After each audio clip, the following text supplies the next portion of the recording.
അസ്സലാമു അലൈക്കും പ്രിയമുള്ള വിദ്യാർത്ഥിനികളെ, മോഡേൺ സ്റ്റാൻഡേർഡ് അറബിക് കോഴ്സിലേക്ക് എല്ലാവർക്കും ഹൃദ്യമായ സ്വാഗതം.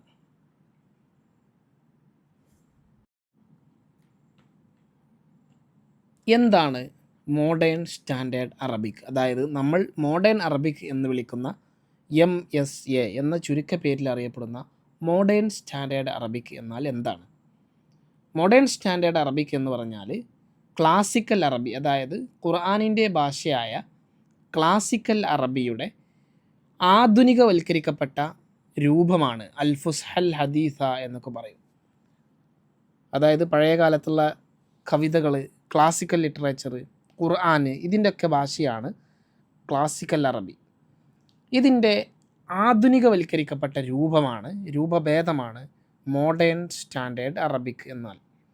അതായത് അറബിയെ ഒന്നുകൂടി ആധുനികമായി മാറ്റിയ രൂപഭാഷ, അതാണ് മോഡേൺ സ്റ്റാൻഡേർഡ് അറബിക്, MSA എന്ന് നമ്മളതിനെ ചുരുക്കി പറയും. അതിനെക്കുറിച്ചാണ് ഇന്ന് നമ്മൾ പറയാൻ പോകുന്നത്. മോഡേൺ അറബി എന്ന് പറഞ്ഞാൽ 22 രാജ്യങ്ങൾ, പ്രധാനപ്പെട്ട 22 രാജ്യങ്ങളിലുടനീളം സംസാരിച്ചു കൊണ്ടിരിക്കുന്ന ഭാഷയുടെ ഒഫീഷ്യൽ രൂപമാണ്. അതായത് Egypt, Saudi Arabia, UAE, Jordan, Morocco, അങ്ങനത്തെ 22ഓളം രാജ്യങ്ങൾ ഇവിടെ സംസാരിച്ചു കൊണ്ടിരിക്കുന്ന ഒഫീഷ്യൽ ലാംഗ്വേജാണ് മോഡേൺ സ്റ്റാൻഡേർഡ് അറബിക് എന്ന് പറയുന്നത്. ഈ രാജ്യങ്ങളിലുള്ള അങ്ങോട്ടൊക്കെ നോക്കിക്കഴിഞ്ഞാൽ, അതായത് ഇപ്പോൾ ഈജിപ്തിലായാലും യമനിലായാലും ഇങ്ങനത്തെ രാജ്യങ്ങളിലൊക്കെ ആണെങ്കിലൊക്കെ അവിടെ ആളുകൾ സംസാരിച്ചു കൊണ്ടിരിക്കുന്ന അറബി എന്ന് പറഞ്ഞാൽ അത് വ്യത്യസ്തമായ ലോക്കൽ ഡയലക്റ്റുകളായിരിക്കും. എന്നിരുന്നാലും അവർ വായിക്കുന്നതും എഴുതുന്നതും ഒക്കെ പ്രധാനമായിട്ടും മോഡേൺ സ്റ്റാൻഡേർഡ് അറബിക്കിലാണ്. അതായത് രാജ്യാന്തര മേഖലയിൽ അവർ കമ്മ്യൂണിക്കേഷൻ നടത്താനും അല്ലെങ്കിൽ കാര്യങ്ങൾ കൈമാറാനും എക്സ്ചേഞ്ച് ചെയ്യാനൊക്കെ ഉപയോഗിക്കുന്ന ഒഫീഷ്യൽ ലാംഗ്വേജ് എന്ന് പറയുന്നത് മോഡേൺ സ്റ്റാൻഡേർഡ് അറബിക്കാണ്. ഇനി മോഡേൺ അറബിക്, അതായത് മോഡേൺ സ്റ്റാൻഡേർഡ് അറബിക് എങ്ങനെയാണ് ഉരുത്തിരിഞ്ഞു വന്നത്, അതിൻ്റെ ഒരു ചരിത്രപരമായ ബാക്ക്ഗ്രൗണ്ട്, ഹിസ്റ്റോറിക്കൽ ബാക്ക്ഗ്രൗണ്ട് നമ്മൾ ചെക്ക് ചെയ്യുകയാണെങ്കിൽ 6-ാം നൂറ്റാണ്ടിൽ, അതായത് പ്രീ ഇസ്ലാമിക് പോയട്രി ആൻഡ് ഖുർആൻ, ആ കാലയളവിൽ സാധാരണയായിട്ട് യൂസ് ചെയ്തിരുന്ന ഭാഷ, അറബി ഭാഷ എന്ന് പറയുന്നത് ക്ലാസിക്കൽ അറബിയാണ്. പിന്നെ അതിന് ശേഷം ആളുകൾ സംസാരിച്ച ഭാഷ ഇങ്ങനെ ഇവോൾവ് ആയിക്കൊണ്ടിരുന്നു, പരിണമിച്ചു കൊണ്ടിരുന്നു. അപ്പോൾ അവർക്ക് പുതിയ കാലത്തിന്, അതായത് സയൻസ്, ടെക്നോളജി, പൊളിറ്റിക്സ്, ഇങ്ങനത്തെ കാര്യത്തിന് യോജിക്കുന്ന രൂപത്തിലുള്ള, അതിന് അനുയോജ്യമായിട്ടുള്ള രൂപത്തിലുള്ള ഒരു മോഡേൺ രൂപം ആവശ്യമായി വന്നു. അങ്ങനെയാണ് 19-ാം നൂറ്റാണ്ടിൽ, 19 to 20-ാം നൂറ്റാണ്ടിൽ മോഡേൺ സ്റ്റാൻഡേർഡ് അറബിക് എന്ന് പറയുന്ന ഒരു അറബിയുടെ രൂപാന്തരം ഉണ്ടാകുന്നത്. അത് സാധാരണ ക്ലാസിക്കൽ അറബിയുടെ ഗ്രാമറൊക്കെ തന്നെ കീപ്പ് ചെയ്തുകൊണ്ടാണ്. എന്നാലോ അതിലേക്ക് പുതിയ പുതിയ വൊക്കാബുലറി, മോഡേൺ ലൈഫുമായി അതിനെ കവർ ചെയ്യാൻ വേണ്ടിയിട്ട് പുതിയ പുതിയ പദങ്ങൾ അതിലേക്ക് കൂടിച്ചേർന്ന് വന്നു. ഉദാഹരണമാണ് ഇപ്പോൾ ടെലിവിഷൻ, അല്ലെങ്കിൽ ഡെമോക്രസി, കമ്പ്യൂട്ടർ, ഇതിനൊക്കെ പുതിയ പുതിയ പദങ്ങൾ വന്നു. ടെലിവിഷന് തിൽഫാസ് എന്ന് വന്നു, ഡെമോക്രസിക്ക് ദീമിഖറാത്തിയ എന്ന് വന്നു, കമ്പ്യൂട്ടറിന് ഹാസൂബ് അല്ലെങ്കിൽ ആലത്തുൽ ഹാസൂബ എന്നൊക്കെ, അങ്ങനെയുള്ള പുതിയ പുതിയ പദങ്ങൾ ഇതിലേക്ക് വരികയുണ്ടായി. ഇങ്ങനെയാണ് ഇതിൻ്റെ ഒരു ഹിസ്റ്റോറിക്കൽ ബാക്ക്ഗ്രൗണ്ട് വരുന്നത്. ഒരു ചരിത്രപരമായി ഇതിനെ നമ്മൾ വിശകലനം ചെയ്യുമ്പോൾ ഇങ്ങനെയാണ് കണ്ടെത്താൻ കഴിയുന്നത്. ഇനി നമുക്ക് ആരാണ് ഈ മോഡേൺ സ്റ്റാൻഡേർഡ് അറബിക് ഉപയോഗിക്കുന്നത്, എപ്പോഴൊക്കെയാണ് ഉപയോഗിക്കുന്നത് എന്നൊന്ന് പരിശോധിക്കാം. മോഡേൺ സ്റ്റാൻഡേർഡ് അറബിക് എന്ന് പറഞ്ഞാൽ അതൊരു മാതൃഭാഷയല്ല, എന്ന് പറഞ്ഞാൽ ഒരു രാജ്യത്തിൻ്റെ ഭാഷയല്ല, മറിച്ച് എഡ്യൂക്കേറ്റഡ് ആയിട്ടുള്ള അറബുകളൊക്കെ ഇത് സ്കൂളിൽ പഠിക്കുകയും അത് ആവശ്യം വരുന്ന സമയത്ത് ഉപയോഗിക്കുകയും ചെയ്യുന്നുണ്ട്. അത് ഉപയോഗിക്കുന്നത് പ്രധാനമായിട്ടും TV, റേഡിയോ, ന്യൂസ് പേപ്പർ പോലെയുള്ള ന്യൂസ് ബ്രോഡ്കാസ്റ്റിങ്ങിലൊക്കെയാണ്. പിന്നെ പുസ്തകങ്ങൾ, മാഗസിനുകൾ അവിടെ ഉപയോഗിക്കുന്നുണ്ട്. അതുപോലെ പ്രസംഗങ്ങൾ, കോൺഫറൻസുകൾ, ഇതിലൊക്കെ ഉപയോഗിക്കും.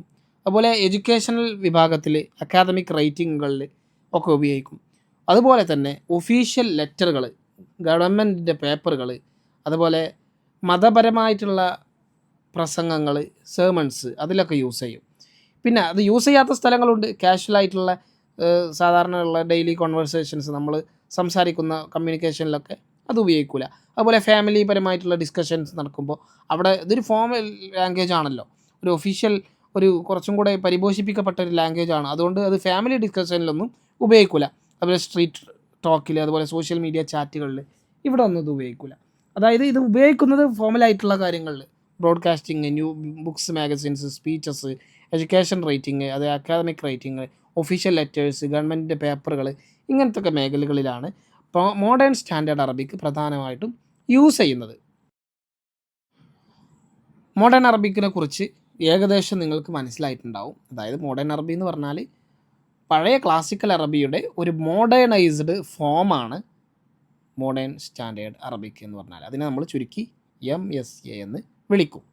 ഇനി എന്തിനാണ് മോഡേൺ സ്റ്റാൻഡേർഡ് അറബിക് പഠിക്കുന്നത് എന്ന് കൂടെ നമുക്ക് നോക്കാം. പ്രധാനമായിട്ടും അറബ് രാജ്യങ്ങളെ കണക്റ്റ് ചെയ്യുന്ന ഒരു ഭാഷയാണ് ഈ മോഡേൺ സ്റ്റാൻഡേർഡ് അറബിക് എന്ന് പറയുന്നത്. ഓരോ രാജ്യങ്ങൾക്കും, അതായത് അറബി, ഇപ്പോൾ നേരത്തെ ഞാൻ പറഞ്ഞു 22ഓളം അറബ് രാജ്യങ്ങളുണ്ട്. ഈ അറബ് രാജ്യങ്ങളിലൊക്കെ അവരുടേതായ ലോക്കൽ ഡയലക്റ്റുകളുണ്ട്. എന്നിരുന്നാലും അറബ് സംസാരിക്കുന്ന രാജ്യങ്ങളെ മൊത്തത്തിൽ കണക്ട് ചെയ്യുമ്പോൾ അവർക്ക് ഒരു യുണീക്കായിട്ടുള്ള ലാംഗ്വേജ് ഉണ്ട്. അത് ഈ മോഡേൺ സ്റ്റാൻഡേർഡ് അറബിക്കാണ്. അതുപോലെ തന്നെ മോഡേൺ സ്റ്റാൻഡേർഡ് അറബിക് എന്ന് പറഞ്ഞാൽ ഓരോ രാജ്യങ്ങളിലും, ഉദാഹരണത്തിന് UAE ആവട്ടെ, ഈജിപ്ത് ആവട്ടെ, അല്ലെങ്കിൽ യമൻ ആവട്ടെ, ഇവിടെയൊക്കെ അവരുടെ ഒഫീഷ്യലായിട്ടുള്ള രേഖകൾ, ഒഫീഷ്യലായിട്ടുള്ള മാറ്റേഴ്സ്, ഇതൊക്കെ ഡിസ്കസ് ചെയ്യുന്നതും അത് കൈകാര്യം ചെയ്യുന്നതൊക്കെ മോഡേൺ സ്റ്റാൻഡേർഡ് അറബിക്കിലാണ്.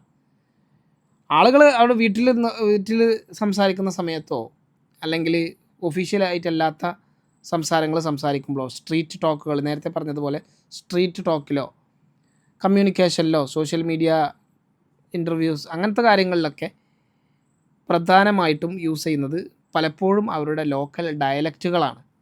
പക്ഷേ അത് അവർക്ക് മനസ്സിലാവും, കാരണം സ്കൂളിൽ പഠിപ്പിക്കുന്നത് മോഡേൺ സ്റ്റാൻഡേർഡ് അറബിക്കാണ്. ന്യൂസിലും പുസ്തകത്തിലും ഒഫീഷ്യൽ മീഡിയയിലൊക്കെ യൂസ് ചെയ്യുന്നത് മോഡേൺ സ്റ്റാൻഡേർഡ് അറബിക്കാണ്. ഇതാണ് പ്രധാനമായിട്ടും എന്തിനാണ് മോഡേൺ സ്റ്റാൻഡേർഡ് അറബിക് പഠിക്കുന്നത് എന്നതിനുള്ള ഉത്തരം. അതുപോലെ തന്നെ മോഡേൺ സ്റ്റാൻഡേർഡ് അറബിക് പഠിച്ചു കഴിഞ്ഞാൽ എല്ലാ അറബി ഡയലക്റ്റുകളും, പല രീതിയിലുള്ള അറബികളുണ്ട്, അറബി ഭാഷകളുണ്ട്, ലോക്കൽ ഡയലക്റ്റ് എന്ന് പറയും. അതിൻ്റെയൊക്കെ ഫൗണ്ടേഷനാണ് ഈ മോഡേൺ സ്റ്റാൻഡേർഡ് അറബിക് എന്ന് പറയുന്നത്. അപ്പോൾ അത് പഠിച്ചു കഴിഞ്ഞാൽ ഈ ഭാഷകളൊക്കെ കൃത്യമായിട്ട് മനസ്സിലാക്കാൻ ഒരാൾക്ക് കഴിയും. ഇതിന് കൂടുതൽ സമയം വേണ്ട.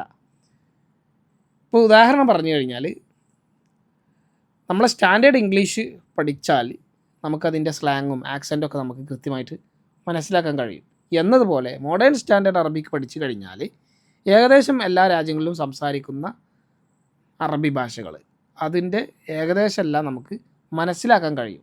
പിന്നെ അതിൽ നിന്ന് നമുക്ക് ആ നാട്ടിലൊക്കെ പോയി കഴിഞ്ഞാൽ കുറച്ചും കൂടി മനസ്സിലാക്കി കഴിഞ്ഞാൽ കൃത്യമായിട്ട് ഒന്നും കൂടെ അവരുടെ ഭാഷ മനസ്സിലാക്കാൻ കഴിയും. അതിൻ്റെ ഫൗണ്ടേഷനാണ് മോഡേൺ സ്റ്റാൻഡേർഡ് അറബിക് എന്ന് പറയുന്നത്. ഈജിപ്ഷ്യൻ, ഗൾഫ്, ലെവലൻറ്റീൻ, ഇങ്ങനത്തെ ഭാഷകളൊക്കെ നമുക്ക് ഈസിലി ആയിട്ട് നമുക്ക് മനസ്സിലാക്കാൻ കഴിയുന്നർത്ഥം. അതുപോലെ തന്നെ മോഡേൺ സ്റ്റാൻഡേർഡ് അറബിക് പഠിച്ചു കഴിഞ്ഞാൽ ഒരു വാക്ക് അതിൻ്റെ റൂട്ട് എങ്ങനെ മനസ്സിലാക്കാൻ കഴിയും. ഉദാഹരണത്തിന് ഇപ്പോൾ കത്തബ എന്ന് പറഞ്ഞാൽ എഴുതുക എന്നുള്ളതാണ്. അതിൽ നിന്നാണ് കിതാബ്, പുസ്തകം എന്നർത്ഥം വരുന്ന കിതാബ്, മക്തബ്, ഓഫീസ് എന്നർത്ഥം വരുന്ന മക്തബ്, എഴുത്തുകാരൻ എന്നർത്ഥം വരുന്ന കാത്തിബ്, ഇതൊക്കെ വന്നത്. ഇപ്പോൾ ഒരു റൂട്ട് മനസ്സിലാക്കാൻ കഴിയും മോഡേൺ സ്റ്റാൻഡേർഡ് അറബിക് പഠിക്കുന്നതിലൂടെ. മറ്റൊരു കാര്യമാണ് it's the language of education, news and media. വിദ്യാഭ്യാസപരമായിട്ടും ന്യൂസ് പരമായിട്ടും മീഡിയ പരമായിട്ടൊക്കെ നോക്കുകയാണെങ്കിൽ അതിൻ്റെയൊക്കെ ഭാഷ MSA ആണ്. അതെല്ലാം MSAയിലാണ് എഴുതപ്പെടുന്നതും വായിക്കപ്പെടുന്നതും. ന്യൂസ് പേപ്പർ ആവട്ടെ, അൽ ജസീറ, അൽ അറബിയ പോലുള്ള TV ചാനലുകളാവട്ടെ, അതുപോലെ അക്കാദമിക് പുസ്തകങ്ങൾ, അക്കാദമിക് റിസർച്ചുകൾ, റിലീജിയസ് ടെക്സ്റ്റുകൾ, സെർമൺസ്. അപ്പോൾ ഇതൊക്കെ കൈമാറ്റം ചെയ്യപ്പെടുന്നത് മോഡേൺ സ്റ്റാൻഡേർഡ് അറബിക്കിലൂടെയാണ്. അപ്പോൾ അത് മോഡേൺ സ്റ്റാൻഡേർഡ് അറബിക് പഠിച്ചു കഴിഞ്ഞാൽ മാത്രമേ കൃത്യമായിട്ട് നമുക്ക് ഒഫീഷ്യലായിട്ടുള്ള കാര്യങ്ങളും TV ചാനലുകളും അതുപോലെ തന്നെ ന്യൂസ് പേപ്പറുകളൊക്കെ കൃത്യമായിട്ട് വായിച്ചെടുക്കാനും മനസ്സിലാക്കാനൊക്കെ സാധിക്കുള്ളൂ എന്നർത്ഥം.